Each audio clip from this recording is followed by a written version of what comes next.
Hello, hello, hello, ladies and gents. We are back with FlutterTime, where I tell you the wedding's do's, the don'ts, and the how-tos.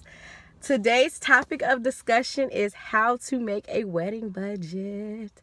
And there are 7 steps into making a wedding budget that is very workable and feasible for your wedding.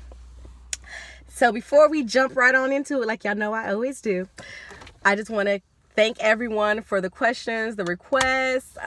Keep them coming because I love doing this. I hope it's helping everyone. But please keep them coming. I know I still got some catching up to do, but keep them coming. I'm answering them as soon as I can. So we're going to go ahead and jump right on in. Step number 1 is you want to find out who all is contributing to your wedding. I know we have grandparents and parents that love to contribute by monetary donation or just by purchasing something altogether. They may add some of the money for the cake. They may have half for the cake, or they may add half the money for the venue, or they may just pay for all the entertainment. They may pay for the band. They may pay for the DJ. But anything they do, keep in mind it is helpful because it is something that you can cut on, and you can put that money that you had set aside for that actual item and put that money towards another item in your wedding. So anything they do is beneficial. Step number 2 is find out what exactly you and your fiance can contribute to the wedding based off your monthly income. So once all your bills are paid and everything is taken care of in the household, then you want to see what you have left over that you can start saving and putting aside for that wedding. Also, you want to see what money you have in existing savings accounts that you can put towards your wedding as well. So basically, after step 1 and 2, you kind of know how much money you're working with and what you can base your budget off of. But we're not finished. Step number 3 is you want to you want to estimate what your guest count is going to be, keeping in mind that your guest count plays a significant role in your wedding budget, because you have to purchase food, drinks, invitations, favors, table decor. You have to do all of these for all of these individuals. So you do want to make sure that your budget matches your wedding guest count, okay? Step number 4, you want to decide your non-negotiables with your fiance. Everybody has their, I have to have this in my wedding, like this list. But you want to at least include the top item on both of your lists in this wedding. So in your wedding budget. So make sure you kind of write out your list separately and understand that it may not be the same non-negotiable, and that's okay. But you both are entitled a non-negotiable in your wedding. And you want to make sure you set your budget aside to include that.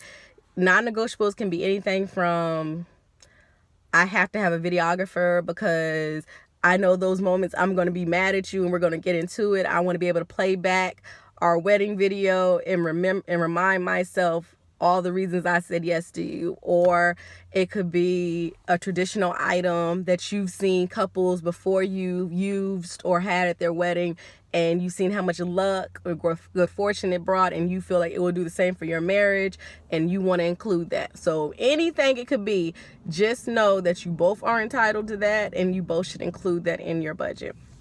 Step number 4. Step number 5 is do your research on your vendors to know the ranging cost on every vendor that you want to include in your wedding. You just kind of want to get a gauge of how much it should cost you. Step number 6 is you want to find ways to save.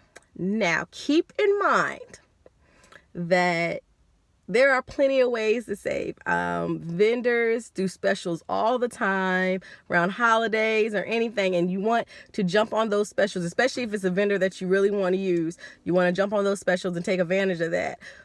Or people think that wedding planners actually cost them more, but they don't realize that they save them more money in the long run. So a lot of these wedding planners have already built relationships with venues and vendors that they actually offer them discounts for their clients.